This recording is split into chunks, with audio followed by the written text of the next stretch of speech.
Assalamualaikum warahmatullahi wabarakatuh. Alhamdulillah, alhamdulillahilladzi khalaqal mukallifina liya'buduhu wa adaru 'alaihimul arzaq wa liyashkuruhu wa wadda'a lahumul adillah wal barahira liya'rifuha wa ja'ala lahumus sam'a wal basara wal fu'ada wa jami'a tuwa wa tabarakallahu ahsanul khaliqin.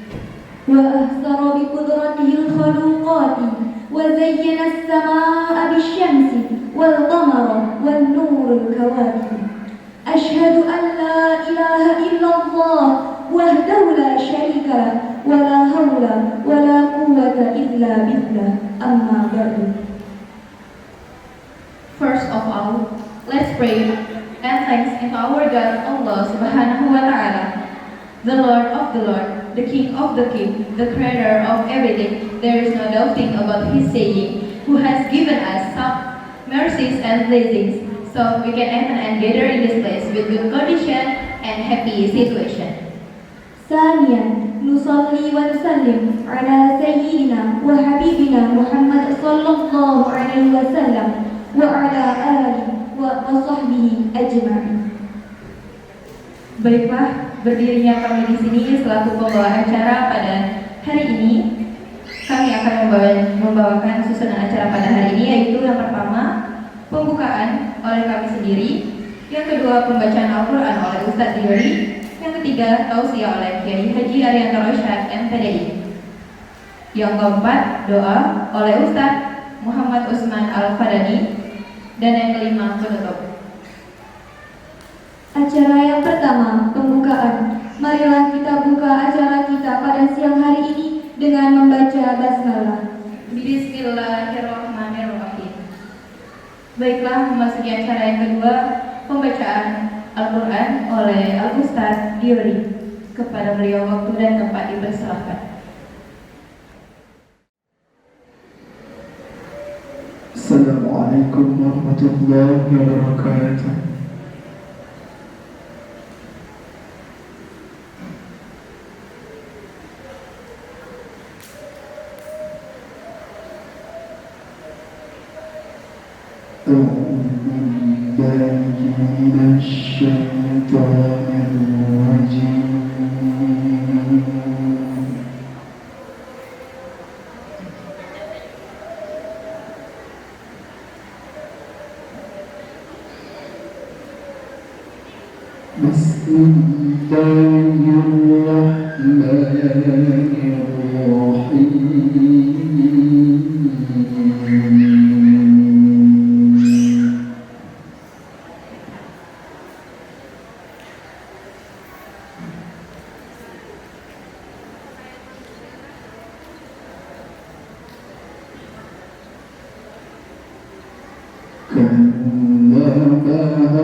قال لهم شعيب ألا تتقون وما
أوفوا الكيل ولا تكونوا من المخسرين.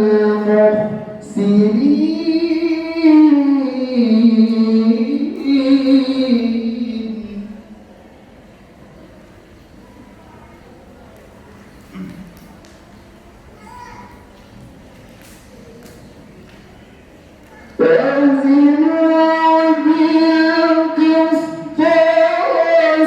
المستقيم.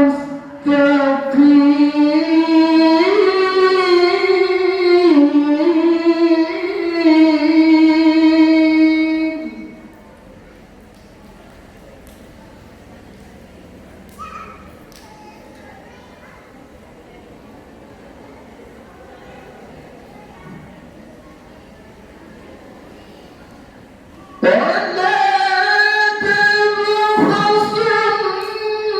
الناس أشياءهم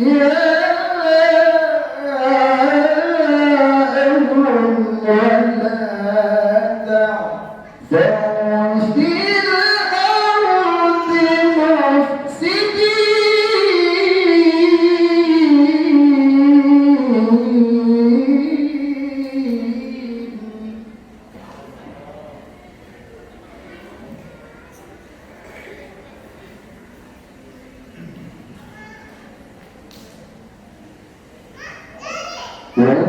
واتقوا الذي خلقكم والجبلة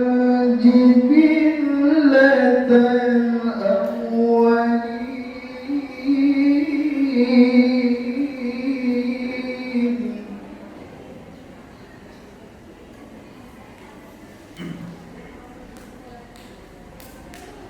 واتقوا الذي خلقكم والجبلة الأولين.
صدق الله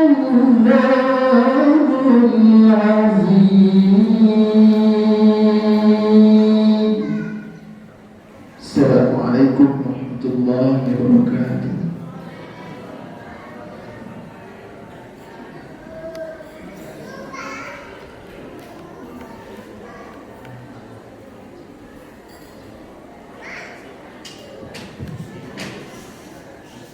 Acara yang selanjutnya, tausiah dari Kiai Haji Arianto Rosyad MPDI. Kepada beliau, waktu dan tempat dipersilahkan.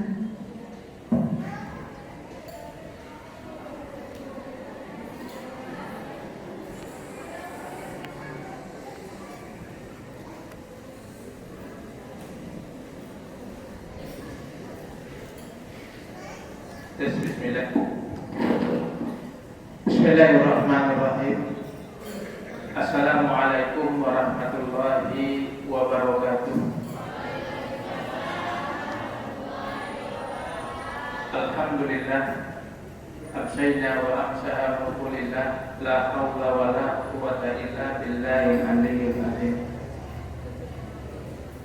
Wala Rasulullah sallallahu alaihi wasallam atiku auladikum fa innahum khuliqu fi zamani min ghairi zamanikum. Yang berbahagia, yang kami hormati wali santri dan santriwati Pondok Pesantren Al-Hikmah, asatidz wa asatizah, wabil khusus kepala sekolah Kuliatul Muallimin Ustaz Lukman, kepala sekolah Salafiyah Musto Ustaz Zain, dan Salafiyah Kuliah Ustaz Amin, asatidz wa asatizah rahimakumullah, santriwan dan santriwati rahimakumullah. Alhamdulillah pada siang hari ini kita tidak akan berpanjang-panjang, tapi karena ini penting kami sampaikan dan Bapak Ibu wajib tahu dan harus tahu, dan usahakan nanti untuk mencari tahu yang rasanya belum tahu atau belum paham, belum jelas, bisa konsultasi langsung nanti saya kasih nomor HP saya. Alhamdulillah, walaupun tadi hujan, insya Allah dingin hati kita dengan dinginnya cuaca, dan alhamdulillah hujan pun berhenti berkat doa kita bersama. Salawat dan salam kita kirimkan juga kepada baginda Nabi besar Muhammad sallallahu alaihi wasallam. Mudah-mudahan kita bagian daripada umatnya yang nanti mendapatkan syafaat di padang mahsyar. Sebab tidak semua umat manusia mendapatkan syafaat. Yang mendapatkan syafaat adalah umat Nabi. Nah, yang lebih luar biasa lagi, yang bisa memberikan syafaat itu adalah Rasulullah sallallahu alaihi wasallam, dan kita termasuk ke dalam kelompok umatnya. Bayangkan umat Nabi Adam datang kepada Nabi Adam, wahai Nabi Adam, bantu kami. Kami tidak sanggup lagi di padang mahsyar ini yang panasnya sejengkal. Apa kata Nabi Adam? Maaf, saya tidak bisa memberi pertolongan karena saya juga punya dosa. Nabi Adam merasa punya dosa, tidak bisa memberikan syafaat. Datang lagi kepada Nabi Isa, umat Nabi Isa juga mengatakan, umatnya mengatakan, wahai Nabi Isa, bantu kami tidak sanggup lagi hidup di padang mahsyar ini dengan panas yang tidak mampu kami menghadapinya. Kata Nabi Isa, maaf, saya juga tidak bisa memberi syafaat, tidak bisa memberi pertolongan, karena saya juga punya dosa. Kenapa? Umatku menganggap aku sebagai Tuhan, padahal aku bukan Tuhan. Nabi Adam, Nabi Isa, Nabi Musa mengatakan, datanglah kepada Rasulullah sallallahu alaihi wasallam, datanglah kepada Nabi Muhammad. Hanya beliaulah satu-satunya Nabi yang bisa memberi syafaat kepada umat manusia. Maka berbondong-bondonglah mereka datang kepada Nabi Muhammad. Tapi siapa dulu yang didahulukan? Yang didahulukan adalah umat Nabi besar Muhammad sallallahu alaihi wasallam. Dan siapa itu? Dan itu adalah kita semua. Kenapa? Kita salah satu ciri yang ditandai oleh Rasulullah, salah seorang yang mendapatkan syafaat nanti di akhirat. Apa itu tandanya? Salah satu tandanya, seorang muslim, manusia yang hatinya cinta karena Allah dan Rasulnya, yang hatinya terpaut kepada masjid, yang diajak bermaksiat, maka dia mengatakan saya takut kepada Allah. Dan salah satu itu ada pada diri kita, dan insya Allah kita terus menambah bekal yang kita tambah. Baik kita lakukan secara pribadi, seorang ayah beribadah, sholat 5 waktu, bersedekah, zakat, itu bekal untuk mendapatkan syafaat. Seorang ibu berbakti kepada suaminya, taat kepada suaminya dan juga taat kepada Allah Subhanahu wa taala, itu juga salah satu ciri mendapatkan syafaat. Seorang ayah dan ibu yang mengantarkan anaknya ke pondok pesantren untuk belajar agama sehingga hatinya terpaut untuk cinta kepada Allah dan Rasulnya, hatinya terpaut untuk cinta kepada masjid di mana dia beribadah, itu juga bagian daripada mendapatkan syafaat di akhirat nanti. Dan mudah-mudahan kitalah yang hadir pada hari ini bagian yang mendapatkan syafaat dari beliau nanti di pada masyarakat. Amin ya rabbal alamin. Bapak Ibu yang dimuliakan Allah Subhanahu wa taala, saya paham jam-jam ini adalah jam-jam tadi Bapak Ibu memang sengaja tidak makan dari rumah, ingin makan bersama anaknya. Tapi sampai sini kadang pula untuk di masjid. Tapi nggak apa-apa. Insya Allah ini barokah dan pahala. Pertama, kami mengucapkan selamat datang ya kepada Bapak Ibu ke pondok pesantren An-Hikmah. Mudah-mudahan kehadirannya bisa menambah informasi, sebab kami akan memberikan beberapa informasi tentang pesantren, tentang simpang siur informasi, tentang permasalahan pondok yang terjadi. Yang pertama, informasi yang pertama, kita harus bersabar, harus kuat menghadapi arus informasi negatif yang datang dari berbagai macam tempat, maupun juga informasi negatif yang muncul dari pondok pesantren tersebut.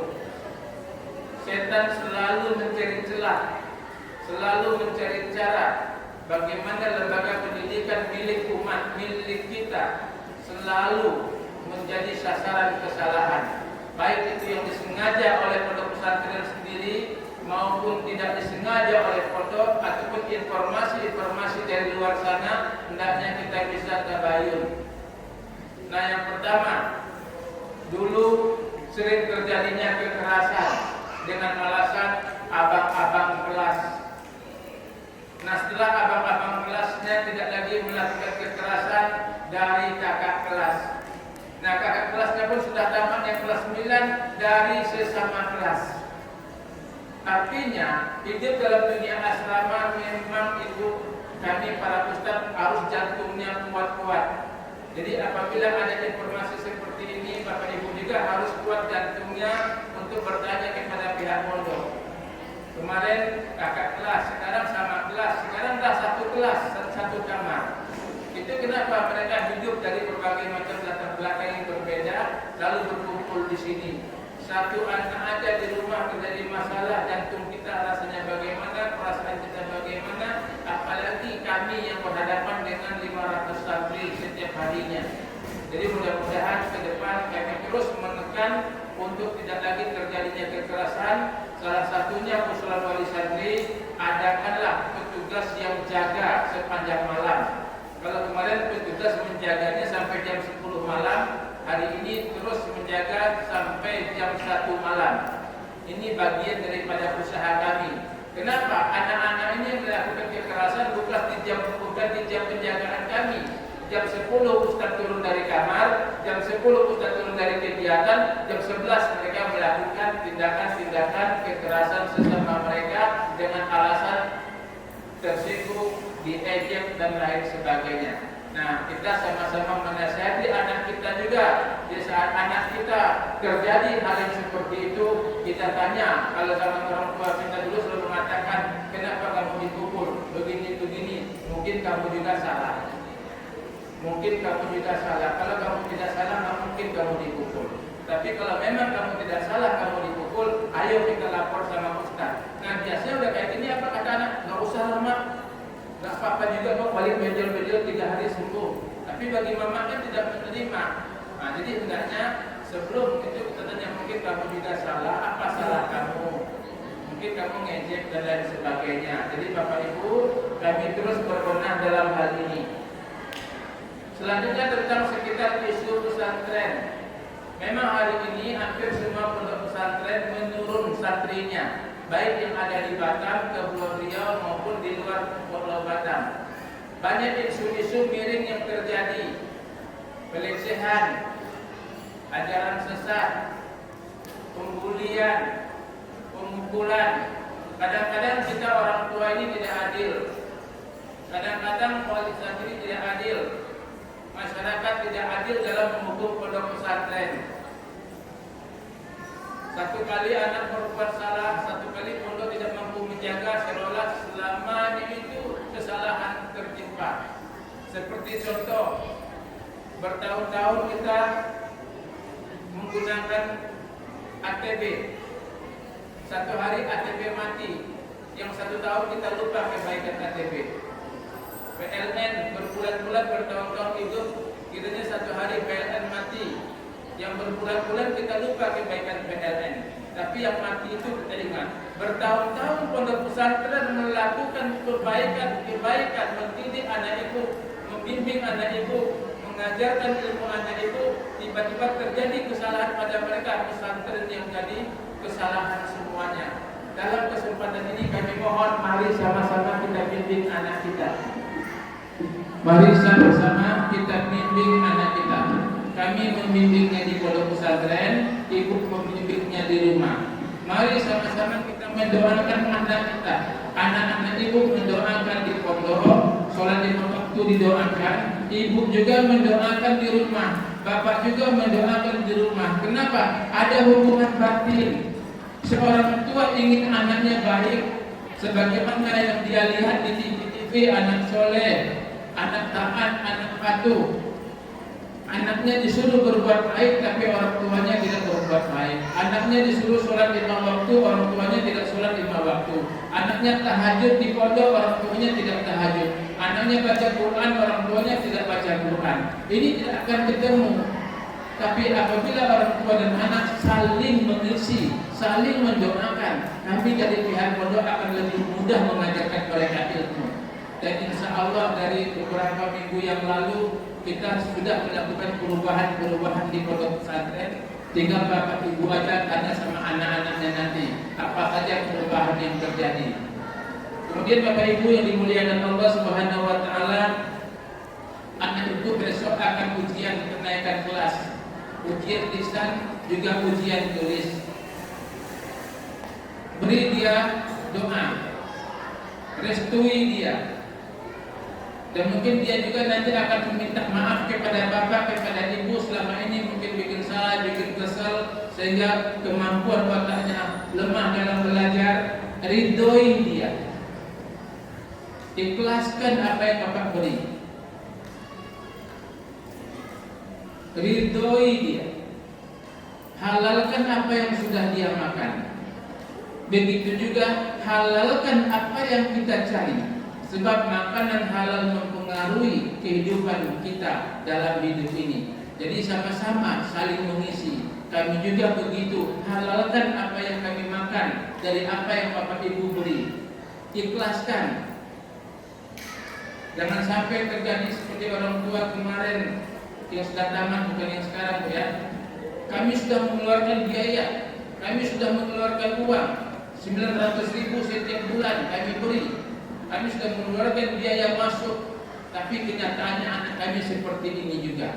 Nah, karena tidak ada keikhlasan sesama kita, ya mungkin itu juga ada pengaruhnya. Makanya dalam kesempatan ini, mau ujian ini, kami minta Bapak Ibu ikhlaskan apa yang kami makan para guru, halalkan apa yang kami makan para ustaz, sehingga semuanya bisa berjalan dengan baik atas ridho dan izin Allah Subhanahu Wa Taala. Kira-kira siap nggak Bu mengikhlaskan apa yang kami makan?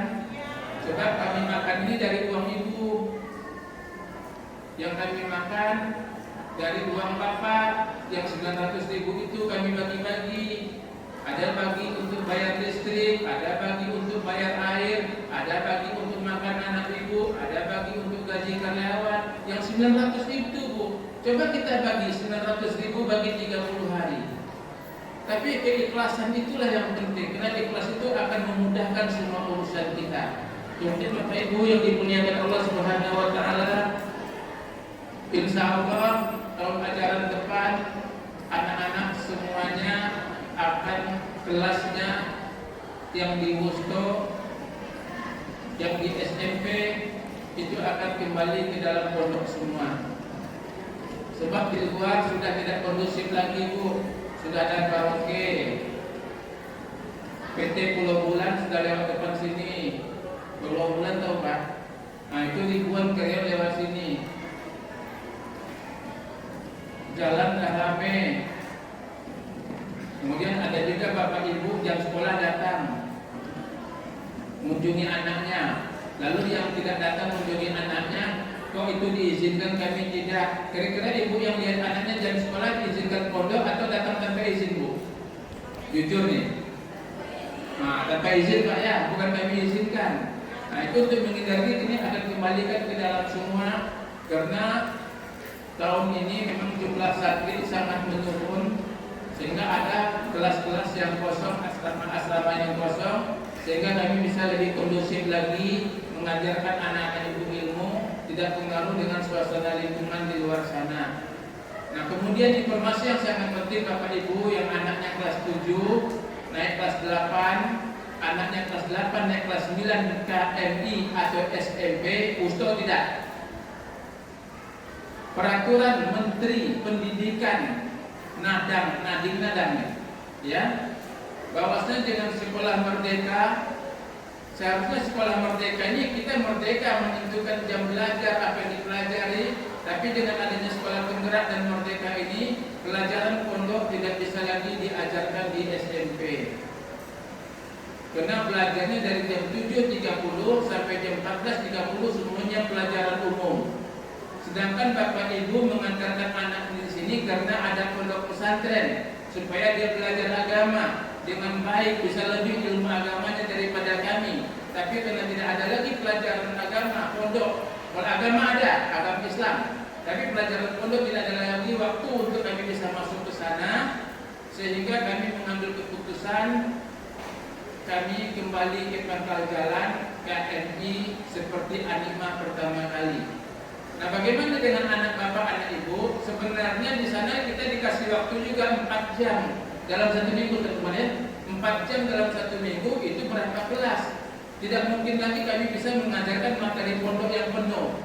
Nah akhir dari kesepakatan kami dengan Dinas Pendidikan ya, bahwasanya anak yang kelas 7 SMP yang naik kelas 8, kelas 8 naik kelas 9, kalau ingin tetap melanjutkan di SMP, tinggal di asrama, kami juga tetap mengajarkan materi pondok, tapi tidak sebanyak materi pondok sebelumnya. Kalau sebelumnya pagi hari masih bisa kita ajarkan materi pondok di sekolah, siang hari masih bisa kita ajarkan materi pondok di sekolah. Sekarang tidak bisa lagi kita ajarkan di sekolah. Nah akhirnya kami mengambil hanya waktu malam saja. Kalau kami mengajarkan materi pondok sore hari, anak ibu baru pulang sekolah, anak bapak baru pulang sekolah, langsung kami ajarkan materi pondok. Kira-kira oleh nggak Bu? Jangan anak ibu, kami pun juga ikut oleh gitu. Nah jadi silakan kalau ingin bertahan di SMP sampai tamat, tetap kami ajarkan sebagaimana, cuman materinya berkurang. Nah materi yang kami ajarkan di pondok, materi yang bisa bekal untuk dia saja. Misalnya materi bacaan sholat dengan terjemahnya dan zikir, itu yang bisa kami ajarkan. Materi fardu kifayah, karena itu digunakan di masyarakatnya. Materi khutbah Jumat bagi laki-laki, menghafal hadis arba'in dan tahfiz semampu kemampuan anak ibu. Karena waktu kita sudah sangat tidak mampu lagi. Nah bagaimana bagi bapak ibu, anak saya ingin pondok, memang niatnya ke pondok, bisakah pindah ke KMI? Bisa, sebab nanti anak ibu akan masuk ke KMI Rebon, KMI yang semua materinya materi Gontor 100%, dengan ustadznya dari Gontor yang sudah kita siapkan. Jadi anak yang di program Salafiyah Wusto A itu konsen di Kesak Kuning di bawah pimpinan Ustadz Zen, yang program B konsen di Bahasa dengan program Gontor di bawah pimpinan Ustadz Lukman. Nah bagaimana nanti Ustadz kelasnya? Ya kalau yang kelas 7 naik kelas 8 dia tetap masuk di kelas 8. Yang kita ajarkan adalah materi pondok 100%, nanti materi umumnya di tahun ketiga aja. Materi umumnya di tahun ketiga aja untuk persiapan ujian. Kenapa? Ujian hari ini yang ujian kan gurunya. Apalagi sekarang ujian sudah komputerisasi. Nah, jadi yang kenapa juga menjadi penyebabnya terjadi kayak gini, karena mulai tahun ini anak sekolah SMP itu sudah wajib pakai HP. Sekolah pakai HP. Bayangkan Bapak Ibu, lagi gak pakai HP dah wajib aja, anak kita dah rusak, maka kita antar ke pondok. Nah, ini dah wajib pula pakai HP di sekolah. Artinya, saya tidak mempengaruhi Bapak Ibu, saya menyampaikan karena ini adalah masa depan anak kita yang ingin masuk kelas 7, naik kelas 8, dia tetap di kelas 8. Nah, cuman saya tidak menyarankan yang kelas 9. Kelas 9 tetap sajalah.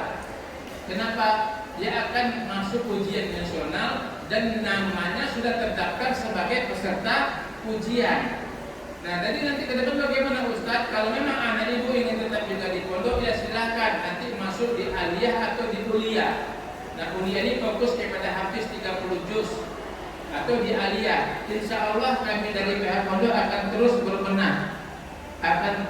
berbenah, dan sama-sama kita harapkan anima bisa lebih baik lagi di masa yang akan datang.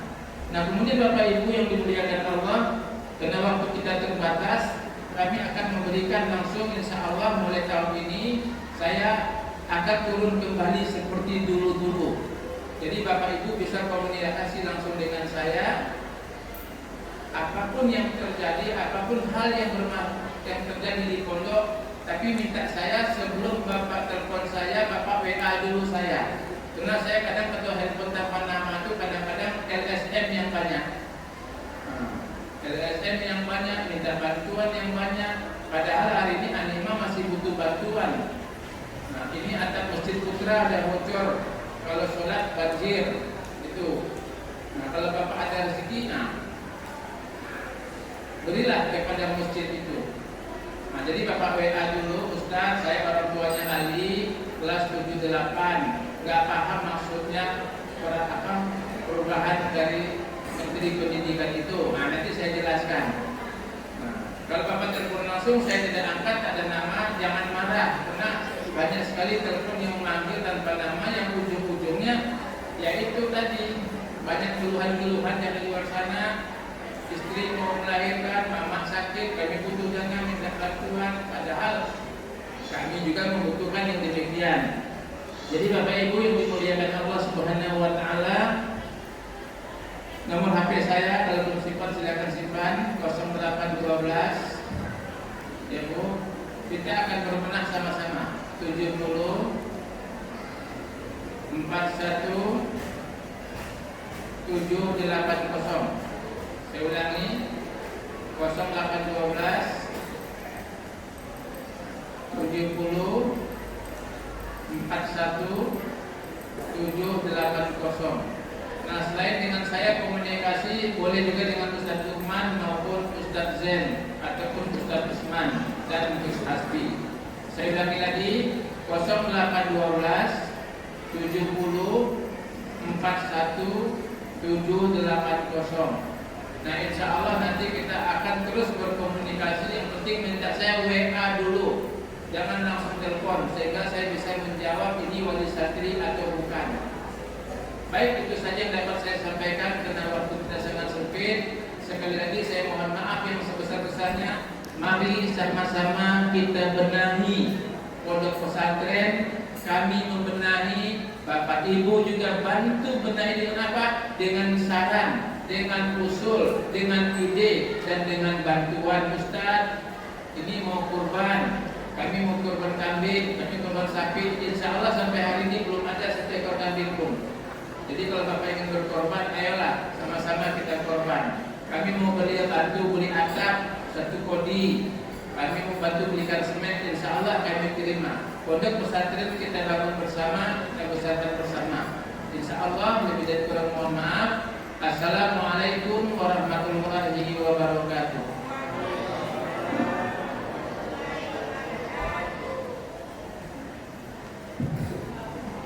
Selanjutnya ialah pembacaan doa oleh Ustadz Muhammad Usman Al-Fadani. Kepada beliau waktu dan tempat dipersilakan.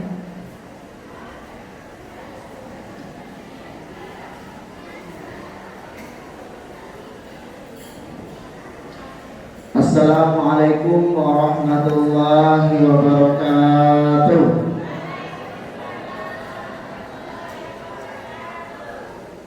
Baik, Bapak Ibu semuanya, kita berdoa kepada Allah Subhanahu wa taala. Semoga pertemuan kita pada hari ini mendatangkan banyak barokah dari Allah Subhanahu wa taala. Semoga menambah semangat, menambah spirit, dan juga anak-anak kita semakin semangat dalam menimba ilmu agama di Pondok Pesantren An-Ni'mah ini, sehingga menjadi bekal mereka di dunia dan di akhirat. Amin ya rabbal alamin. Kemudian kepada Bapak Ibu semua, tadi ada pesan dari Bu Nyai bahwasanya mari kita sama-sama dalam membesarkan lembaga kebaikan ini, karena kalau kita lihat di zaman sekarang ini pergaulan di luar sana sangat jauh daripada yang kita harapkan. Sangat banyak hal-hal fitnah-fitnah yang akan menghancurkan masa depan anak-anak kita. Maka pondok pesantren sekarang ini adalah menjadi pahlawan, menjadi hero, menjadi solutif, menjadi solusi. Jadi sekarang pondok pesantren, sebagaimana saya ikut iklan kemarin beberapa hari, para petinggi-petinggi pesantren mengatakan bahwasanya pondok pesantren sekarang bukan lagi pelajaran alternatif, bukan lagi lembaga alternatif, tapi lembaga solusi sekarang. Coba kita lihat sekarang di luar sana pergaulan anak-anak kita, bagaimana cobaan-cobaan kepada mereka, sehingga banyak kita kehilangan anak-anak masih muda sudah hilang masa depannya. Nah, coba kita lihat di pondok pesantren, betapa banyak di pondok pesantren ini menghasilkan hafiz Quran, yang mana satu orang saja hafiz Quran harganya itu bisa mensyafa'ati 10 keluarga yang telah divonis masuk neraka, bisa masuk surga.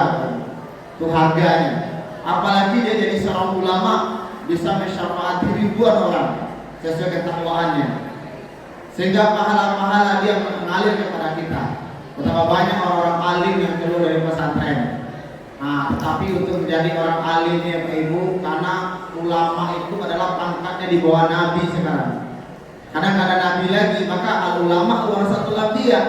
Ulama itulah sebagai pewarisnya, pelanjutnya perjuangan Nabi. Nah, Nabi dulu ujiannya berat. Ada Nabi yang dipenggal lehernya, ada Nabi yang dibunuh, ada Nabi yang digergaji. Bahkan Nabi Muhammad SAW berdarah gigi beliau, sampai pecah gigi beliau, diserang oleh orang-orang kafir. Itu ujian nabi-nabi dahulu. Nah sekarang jangan heran Bapak Ibu kalau ada anak kita di pondok ada ujiannya, karena dilatih menjadi pewaris para nabi. Di mana saja kita ada ujian Bapak Ibu, di luar sana ujiannya lebih parah lagi. Ujiannya bawa motor satu roda akhirnya putus kepalanya, itu banyak anak-anak muda. Itu di sana tuh di sebelah sana itu hampir tiap minggu anak muda kita katakan ngetrek-ngetrek, belum minuman mabuk, merokok, HP dan sebagainya, warnet di luar itu menghantui anak-anak kita sekarang, mencari anak-anak kita.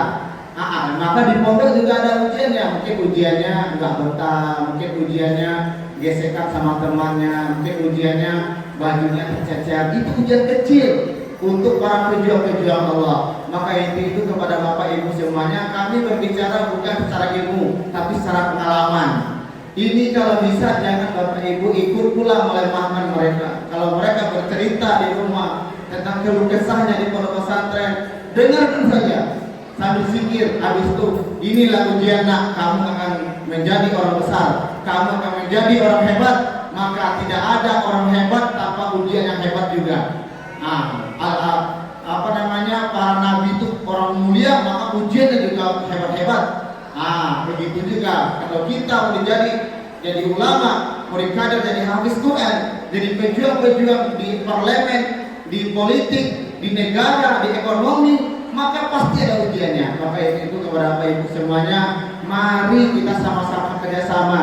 Jangan hanya Pak Kiai saja, Bu Nyai saja, Gusnya saja, Ustadznya saja bertukus lumut siang dan malam, kepala jadi kaki-kaki di kepala. Itu tuh masih disalahkan. Kalau bisa Bapak Ibu juga seperti itu di rumah. yang mana tanggung jawab pertama mendidik anak itu adalah bapak dan ibu. Kami hanya membantu bapak ibu semuanya. Yang akan ditanya di atas bapak ibu juga nanti kalau anaknya tidak diajarkan agama. Nah, maka itu bantu kami dengan apa? Yang pertama dengan amalan kata pakai. Dibantu kita dengan amalan. Ingin anak kita habis Quran, kita baca Quran di rumah. Ingin anak kita tahajud, kita tahajud di rumah. Ingin anak kita sholat duha, kita sholat duha di rumah. Ingin anak kita baik sama orang lain, kita jangan kunjungi orang di rumah. Nah, gitu. Ingin anak kita damai, kita berdamai di rumah. Kan al-ibnu sirul abi. Anak itu rahasianya bapaknya. Anak itu rahasia ibunya.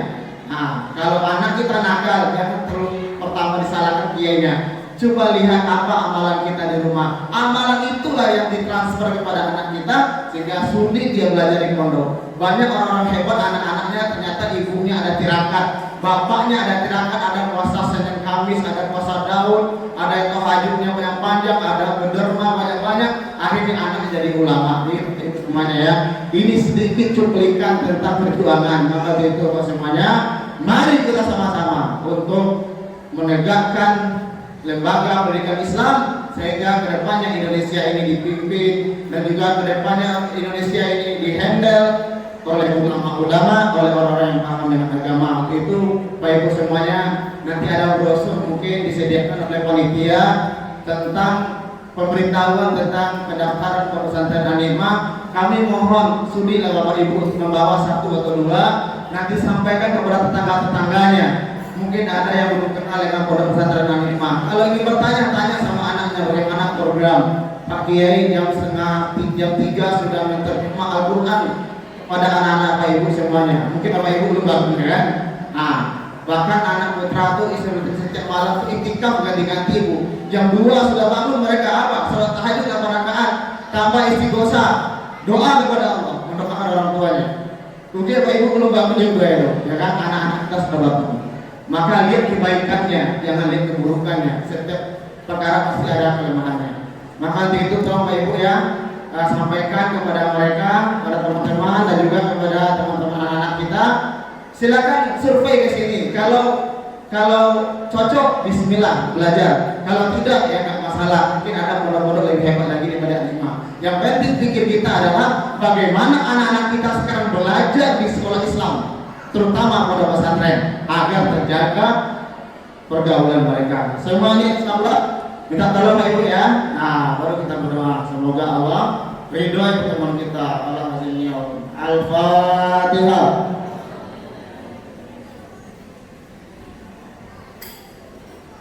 A'udzubillahi minasyaitonir rajim. Bismillahirrahmanirrahim. Alhamdulillahirabbil alamin wassalatu wassalamu ala asyrofil anbiya'i wal mursalin wa ala alihi washabihi rasulillahi ajma'in. Allahumma shalli ala sayyidina Muhammadin wa ala ali sayyidina Muhammad kama shallaita ala sayyidina Ibrahim wa ala ali sayyidina Ibrahim fil alamin innaka Hamidum Majid. Allahumma ighfir lana dhunubana wa li walidayna warhamna kama rabbayana shighara wa li jami'il muslimina wal muslimat wal mu'minina wal mu'minat ya arhamar rahimin. Allahumma inna nas'aluka salamatan fid din wa afiatan fil jasad wa ziyadatan fil ilmi wa barakatan fil rizqi wa tawbatan qabla al-maut wa rahmatan indal maut wa maghfiratan ba'dal maut. Allahumma hawwin 'alaina fi sifatil maut wa najatan minan nar wal afwa 'inda al-hisab. Rabbana zidna ilman wa zidna minka fahma. Allahumma faqihna fid din wa 'allimna ta'wil wa hdina ila sawa'is sabil. Allahumma inna nas'aluka ilman nafi'an wa amalan shalihan wa rizqan halalan thayyiban wa rizqan mubarakan wa shifaa'an li kulli daa'. Rabbana hab lana minas shalihin. Rabbana hab lana minas shalihin. Rabbana hab lana minas shalihin. Rabbana hab lana min azwajina wa dhurriyyatina qurrata a'yun waj'alna lil muttaqina imama. Rabbana atina fid dunya hasanah wa fil akhirati hasanah wa qina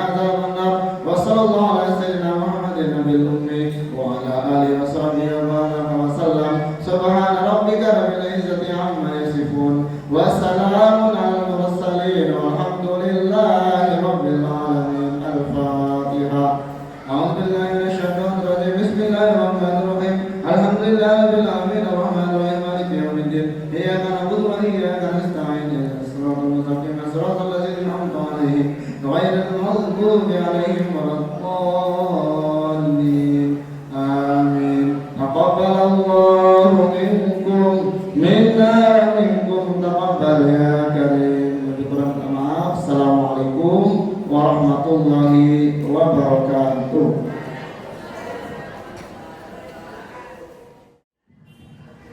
Acara selanjutnya penutup. Marilah acara ini kita tutup dengan membaca hamdalah. Alhamdulillah. Akhirul kata, afwan minal khata'i. Wabillahi taufiq wal hidayah. Wassalamualaikum warahmatullahi wabarakatuh.